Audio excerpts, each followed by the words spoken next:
Lorsque l'on dit que la foi vient de ce qu'on entend, ce n'est pas toujours ce qu'on entend de la bouche des autres. J'avoue que de temps en temps, je chantais depuis mes 5 ans, on m'emmenait dans les spectacles de Noël, ainsi de suite, mais sans plus. C'était vraiment parce que voilà, c'était un passe-temps, c'était un loisir, c'était quelque chose qu'on faisait en famille, donc ça me plaisait bien. Des fois, à l'école, je pouvais chanter dans des spectacles de l'école, ainsi de suite. Je pouvais chanter de la musique contemporaine ou ainsi de suite, comme je voulais. Mais il n'y avait vraiment rien d'intentionnel derrière tout ce que je faisais. C'était vraiment parce que, aléatoirement, j'en avais l'occasion, je le faisais, et puis voilà. Mais lorsque j'ai comme été déconnecté de mon rêve de footballeur, c'est là que j'ai vu qu'il commençait à se présenter à moi cette destinée en tant que chanteur, en tant que serviteur et ainsi de suite. Donc au fur et à mesure, le Seigneur commence à me parler, le Seigneur commence à m'affirmer un certain nombre de choses, jusqu'à ce qu'en 2010, j'ai eu clairement mon appel, j'ai reçu clairement mon appel qui me disait tout ce que je devais faire. Mais bien avant ça, il faut savoir que lorsque, voilà, de temps en temps, tu reçois un message, tu reçois une prophétie, tu reçois une parole, tu reçois une conviction à gauche et à droite, je me suis dit, je vais tenter ma chance, je vais essayer, je vais rejoindre la chorale. Je vais rejoindre la chorale en 2009, mais on m'a recalé, on m'a chassé de la chorale parce que je ne chantais pas bien et on estimait que je n'avais pas le niveau. Et donc moi j'ai dit, tu m'as demandé de laisser le football pour venir ici, là où personne ne croit en moi et personne ne m'accepte. Je trouvais ça très injuste. Mais au fur et à mesure que je commençais à comprendre ce que Dieu attendait de moi, ça a commencé à s'affirmer au plus profond de moi. Et en 2010, comme je le disais, c'était clair, c'était voilà, c'était vraiment ce que je devais faire, comme je devais le faire et quand je devais le faire. Et c'est à partir de ce moment-là que j'ai commencé à accepter mon appel. C'est-à-dire que le David de 2010, c'est le David qui savait dès lors qu'il était appelé par le Seigneur et qu'il n'était pas un jeune comme les autres, qu'il avait une destinée à accomplir. Mais une des choses que je constatais, c'est que lorsque moi je m'accrochais sur le football pour m'affirmer une certaine force, une certaine aptitude, une certaine capacité, je me suis rendu compte que le Seigneur a remplacé cette béquille que j'avais dans le football par autre chose. C'est que je monologuais beaucoup.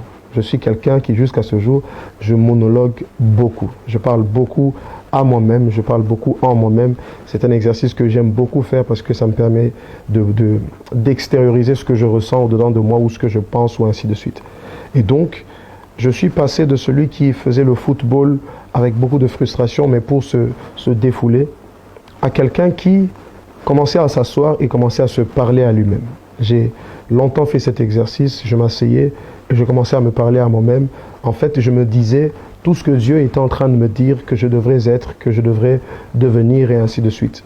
Je me rappellerai encore une fois, je me rappellerai toujours, une fois j'étais dans ma cour, dans la cour de mon quartier, dans l'appartement, dans la maison où on habitait, je voulais dire, j'étais dans la cour de l'immeuble et à un moment, je me parlais à moi-même, je disais, voilà, je serai parmi les grands de mon pays, je serai l'un des meilleurs musiciens de mon pays, je me parlais à moi-même, et arrivé à un certain moment, quelqu'un est passé à côté de moi, il m'a entendu parler, il m'a regardé, il m'a dit en lingala, je vais le dire en français, il m'a dit, petit, qu'est-ce que tu as fumé aujourd'hui?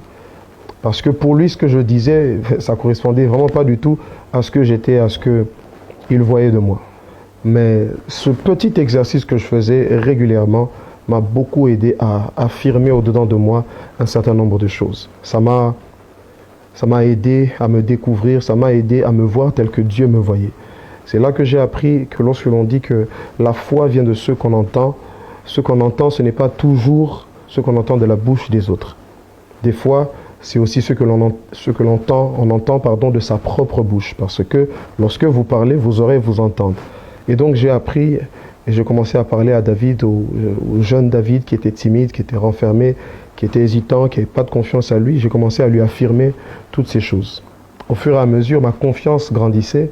Je suis retourné à la chorale à la fin 2010 et en 2011, on me donne l'opportunité de pouvoir commencer à chanter et je chante et je fais tout ce que j'ai à faire. Maintenant, il faut savoir qu'à côté de ça, j'ai toujours été très brillant dans mes études. J'ai toujours été quelqu'un de très appliqué, de très carré, et ainsi de suite. Donc pour moi, le fait de me retrouver dans un domaine qui semblait être nouveau et de sembler ne pas être le plus fort ou le meilleur, ça me dérangeait beaucoup. Mais comme je le disais, cet exercice de m'affirmer ce qui arrivait demain, ce qui m'attendait demain m'a beaucoup aidé, ça m'a donné de la confiance. Et au fur et à mesure, j'ai commencé à recevoir des responsabilités au sein de ma chorale et j'ai avancé.